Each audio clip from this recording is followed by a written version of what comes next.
People like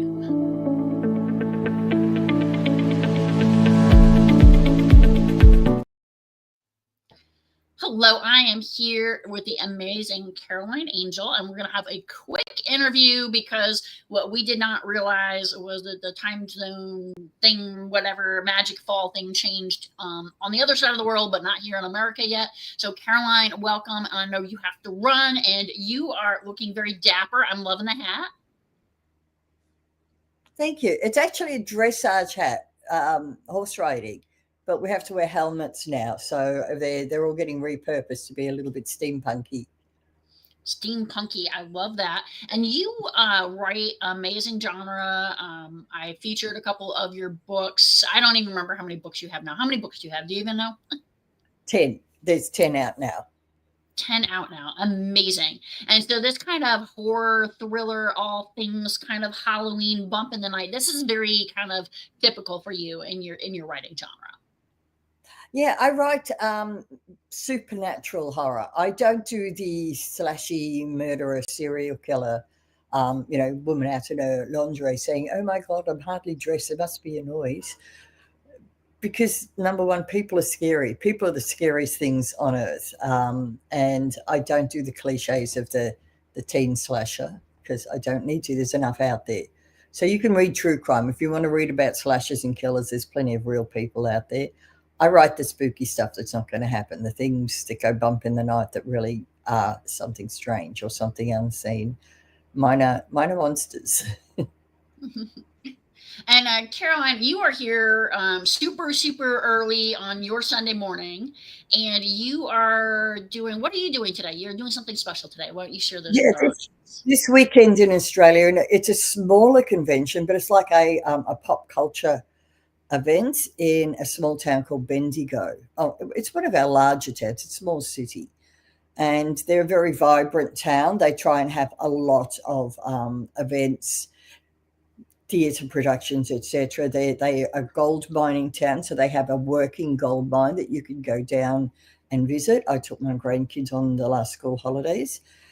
So it's beautiful. At the moment, it's because we're springtime in Australia. It is full of tulips and begonias, the most amazing glass house is just full of everything you want to see.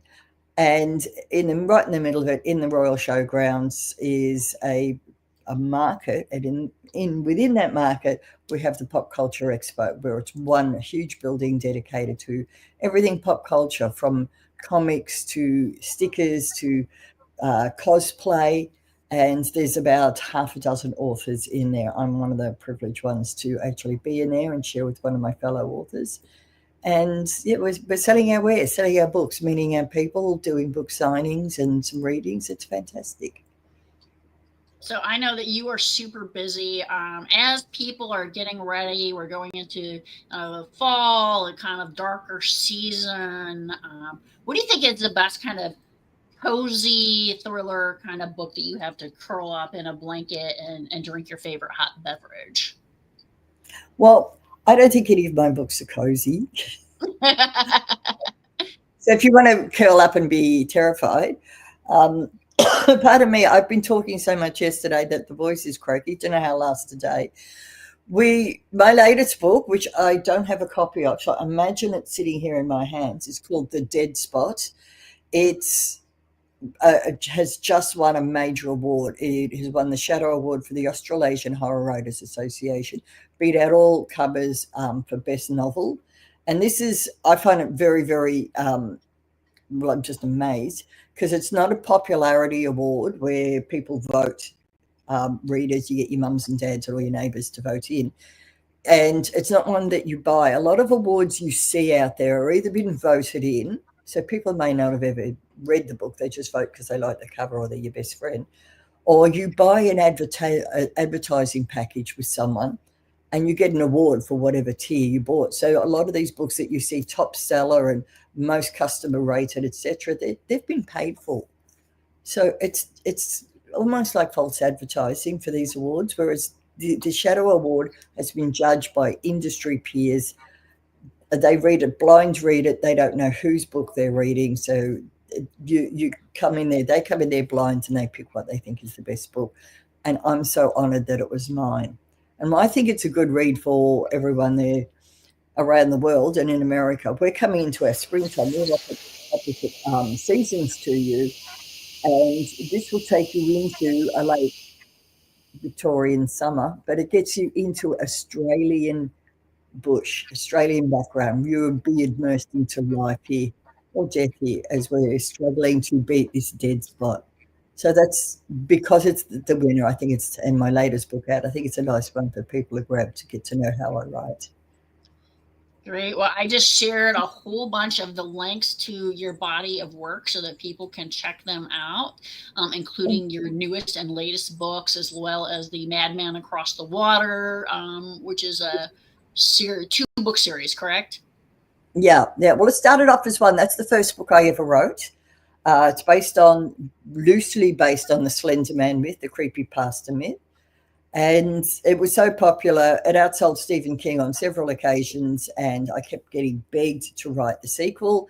Finally, 5 years later, I gave in and wrote a sequel, and it's set 5 years later. So you don't have to read the sequel, but you want to know what happens to the characters, or should the curse awaken again.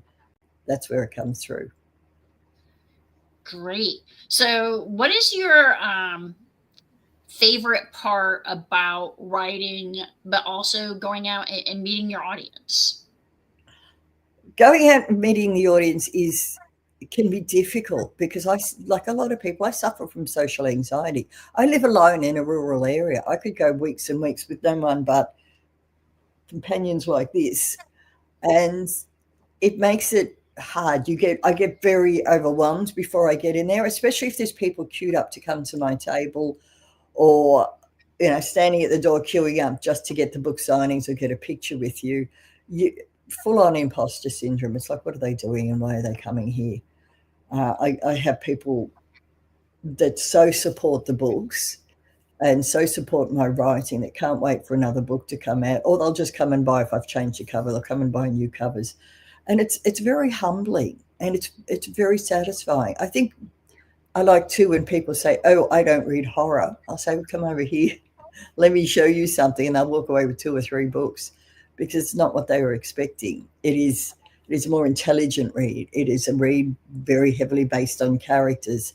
I try and get a very unique plot or even a twist on an older plot and give you someone that you want to read about. Flicking to a page and seeing that person's face when they're reading it, or having them come back around and say, "Oh my God, I need another one. What's this?"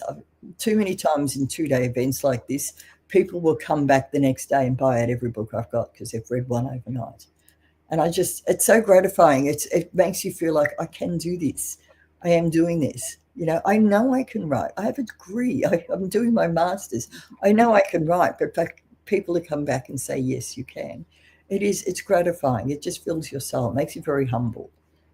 And you bring up such an important point for authors about so many authors, they just want to write, right? And this part about going out and meeting the public can be so intimidating for authors.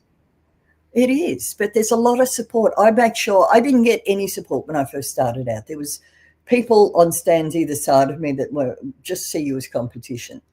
I make sure 99% of the time I will share my table with another author, especially if they're just an emerging author. And I will make sure to support everyone I can lay my hands on. I will talk to them. I will see them. I will give them tips on how to sell. They're saying, "Oh, you've sold 20 books and we haven't sold one." I'll give them a spiel. It'll be like, "Well, what do you like about the book?" Pick up the book and say, "Hey, have you seen this? What do you think? What do you normally read?" And I will teach them how to sell their book as well, because I think it's a community. I think we all need to support each other. There are so many times I'm selling horror. I'm the only horror writer there, or maybe there's one or two, and people say, "Oh, I just don't read horror." And I go, "Well, meet my friend Petra. She sells or writes fantasy. Here's a fantasy author. Oh, here's a young adult author on my other side. Have a look at this. Just go around the corner, you'll find so-and-so, and they're selling this sort of book." And they do, and they walk around, and I've supported that person, given them a boost. Once you've sold 1 book or 2 books, you become excited and you're on a roll then, and you can then start telling people more about what your work is. I love to see other people do as well as me. I want this community to be a huge community. And Caroline, I love having you here. I know that you're literally coming from the other side of the world, and I want to make Really. sure that we keep up this dialogue and make sure that we're doing this. If you have great authors you want to send my way, one of the things I love is how with people talk about the downsides of social media all the time, and there's a huge amount of downsides. But the ability to share our creative interests across the global community and get the word out and say, look, this is Caroline Angel. Yeah, she's writing over in Australia, but her books are super relevant and some of them based out of the US. So come read these amazing books. And they still can be transformative and life changing and also culturally educating as well. So I just think such an important thing. And like you said, the importance of sharing. So, for those who may or may not know, 24 Authors in 12 Hours is a author helping author event. We do take donations as well as having merchandise. I'm going to put a quick link in here for 24 Authors in 12 Hours. We have these amazing little coffee cups right now. We also have some beer mugs. We've got wine glasses, etc. And whenever people have suggestions for new merchandise, if I can get it made, then we get it made because it's such an important thing.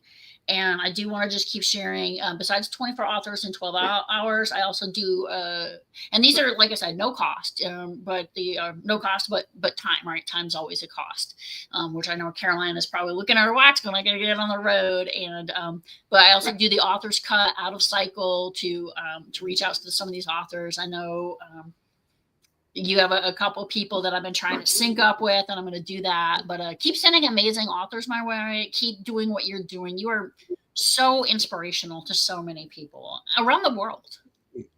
Thank you. I get a bit of a laugh sometimes because clearly I'm very Australian, the full on accent, live in the middle of the country, kangaroos as we speak in the back paddock. And I'll have someone on a forum somewhere where they're saying, how do I word something, and I'll be answering, and then they go, oh my God, I didn't realize you're in Australia. I've read your book, whichever one, Origin of Evil, and I thought you were an American. You've said it in America. And it's nice to know that we can transpose where we are.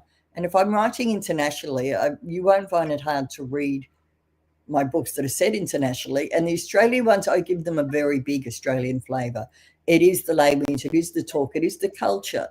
I've got one called Where Shadows Move, which is set in the heart of Melbourne, a big tourist area there, and you follow that through the streets, the eateries. You can imagine yourself in this place all the way through to the Australian bush, right into the dusty deserts of South Australia. So if you're going to read, I've only written 2 based in Australia, but they are very heavily based in Australia. And the rest, none of my books are in, you won't find any town in America they're set in because I make them up. Adjacent to. I don't want anyone to think that their town's haunted or evil or has something happening there. Yeah, you gotta definitely be careful with cultural appropriation and not knowing it well enough. Because if you set too much detail and people are familiar with it, they're like, "That's not how it works." Oh yeah, all buildings have something. All cities have something the same. You all have your shopping malls. We do. You all have your hire towers. You all have your parking lots.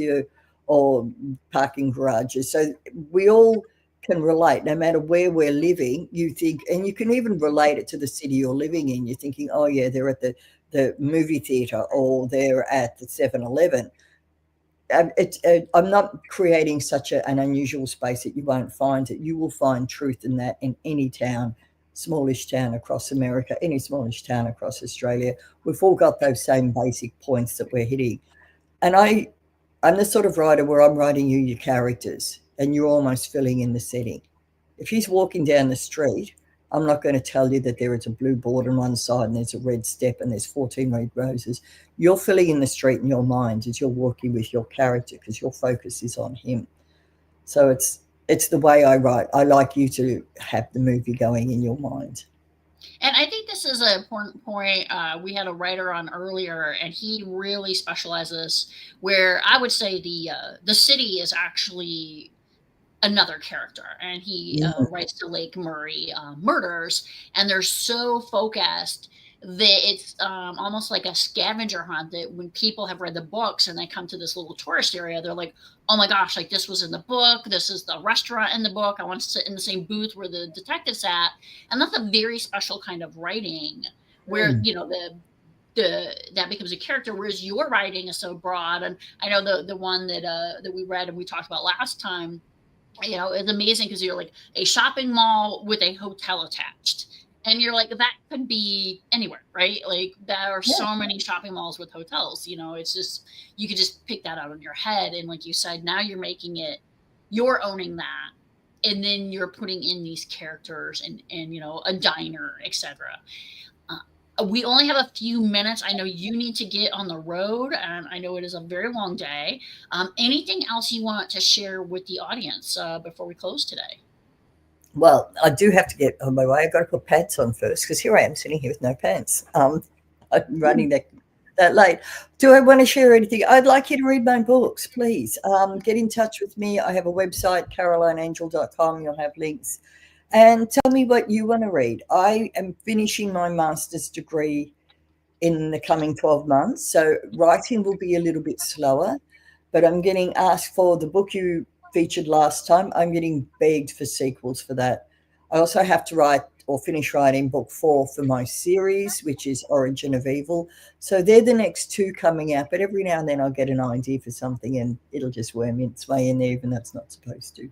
Great. And we have several of those links in here, as well as the link for 24 authors in 12 hours, and authors just helping authors. Caroline, once again, thank you for your time and safe travels, as I know you have a very long day ahead of you. Oh, yeah, long drive, and then starting off. Thank you, everyone. Thank you, Amy. And I will see you for your next interviews, I'm sure.